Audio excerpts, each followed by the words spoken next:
Hoje em dia, ninguém tem tempo para mais nada. Ainda assim, quando a gente está assistindo uma boa série, a gente acaba criando um tempo que não existia para conseguir ver mais um episódio. As pessoas não conseguem ficar mais do que 5 minutos sem olhar para o celular. Ainda assim, quando a gente vai no cinema e assiste um bom filme, é normal que a gente fique 2 horas sem olhar para o celular. Livros, novelas, histórias em quadrinhos, filmes, séries. O que isso tudo tem de comum? O storytelling, que a gente pode definir aqui como um conjunto de técnicas que normalmente são utilizadas por profissionais da indústria do entretenimento para capturar a atenção das pessoas e para engajar seus públicos. Eu me lembro da primeira vez que eu fui ver um filme no cinema. Meu pai me levou quando eu tinha 8 anos de idade. E eu fiquei absolutamente vidrado na tela. Eu queria saber o que ia acontecer. Eu queria saber qual ia ser o final daquilo. Foi uma experiência tão incrível para mim que eu fiquei alguns dias depois sem dormir direito, porque a história não saía da minha cabeça de jeito nenhum. Eu aposto que vocês aí já tiveram algum tipo de experiência pessoal desse jeito. Mas e se eu contasse para vocês que a gente também pode utilizar o storytelling no mundo corporativo e na vida profissional? A grande questão aqui é que a gente vive num momento em que nós somos inundados por informações que vêm de todos os lados, por todos os canais possíveis. Pensa comigo, enquanto você está aí assistindo esse vídeo no seu computador ou no seu celular, tem um monte de gente querendo a sua atenção. Empresas de todos os tipos e tamanhos, ONGs, políticos, profissionais liberais e até o seu marido, sua esposa, seu namorado, sua namorada, seu filho, sua filha, te mandando e-mail, te mandando WhatsApp, querendo um pouquinho desse bem precioso que é a sua atenção. E nesse mar de ruídos, nesse cenário de ruídos que a gente vive, tem uma coisa que ainda tem o poder de se destacar: uma boa história.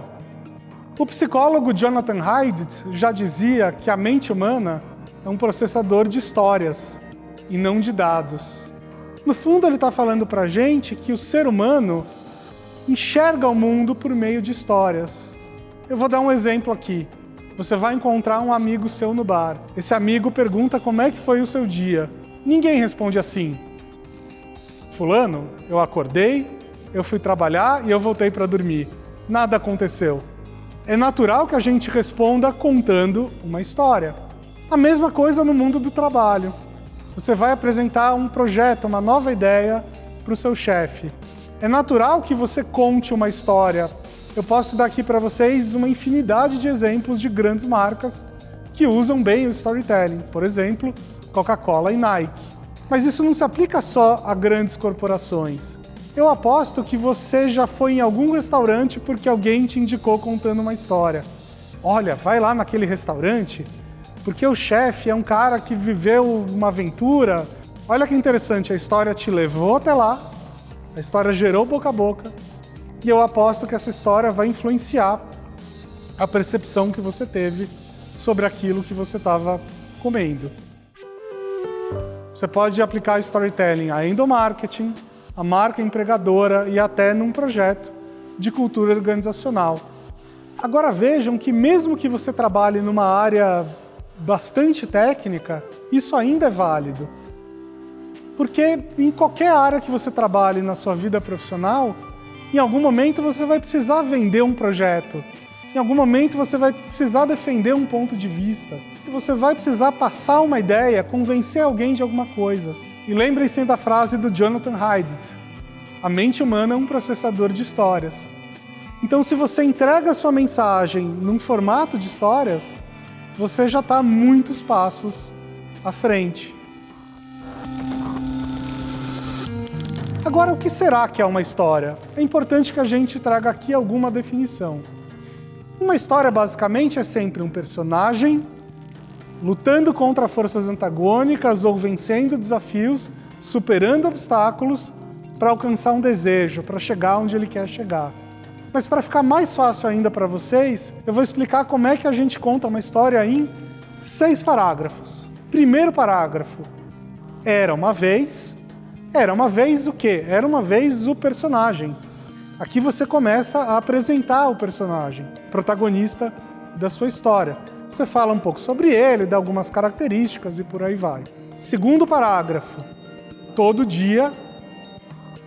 Aqui você vai contar um pouquinho da rotina desse personagem. Você vai mostrar para o público quem ele é e o que ele faz.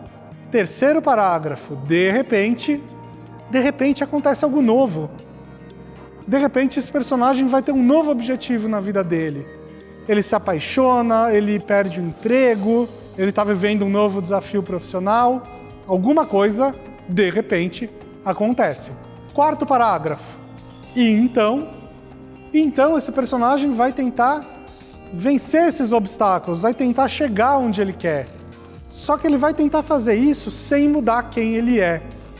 Ele vai tentar fazer isso sem sair da zona de conforto dele. Porque é meio natural para nós seres humanos. Na verdade, a gente é meio preguiçoso mesmo, vamos falar a verdade. Surgiu um novo problema na nossa vida, a gente sempre tenta resolver sem fazer grandes esforços. Só que esse é um novo problema na vida de alguém. Então isso não vai ser suficiente. Aí então vem o quinto parágrafo. E então, é a mesma palavra, viu gente? Repete. E então esse personagem vai tentar resolver esse problema agora mudando alguma coisa nele. Superando uma dificuldade pessoal, superando um tabu. Então ele vai deixar de ser quem ele é para resolver aquilo. Sexto parágrafo. Dali pra frente, esse personagem está transformado. Ele deixou de ser quem ele era antes. Né? Por quê? Porque ele viveu alguma coisa nova na vida dele e ele precisou fazer alguma coisa nova na vida dele para tentar resolver isso. A verdade é que a maioria das histórias, principalmente filmes de Hollywood, sempre vão trazer um dali pra frente o personagem resolver o problema que ele queria, né? Um final feliz. Mas a gente pode também ter histórias onde o personagem não consegue o que ele quer. Independentemente disso, o importante é que esse personagem tenha se transformado, o importante é que ele tenha aprendido algo novo no caminho. E é aí que o público também aprende alguma coisa nova. É aí que está o que a gente chama de moral da história. Mas ainda assim faltam dois ingredientes que são extremamente importantes: emoção e identificação. Gente, pensa comigo. Você está lá vendo um filme ou vendo sua série preferida. Tem aqueles momentos que são os momentos uou!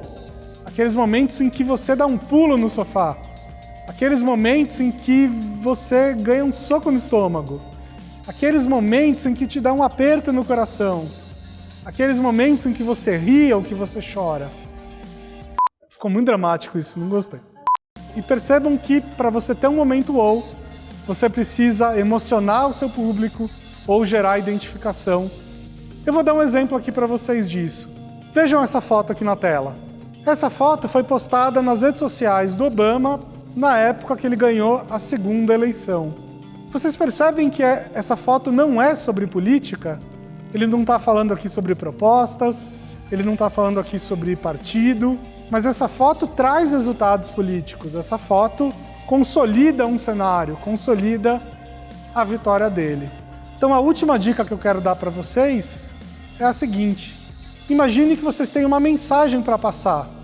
Tenta encontrar quais são as emoções ligadas a essa mensagem. Tenta encontrar quais são aquelas verdades universais humanas ligadas a essa mensagem. Aquelas verdades que vão fazer com que qualquer pessoa se veja lá, se veja naquela situação. Qualquer pessoa se relacione com aquele dado. É justamente aí que começa a sua história. Muito obrigado.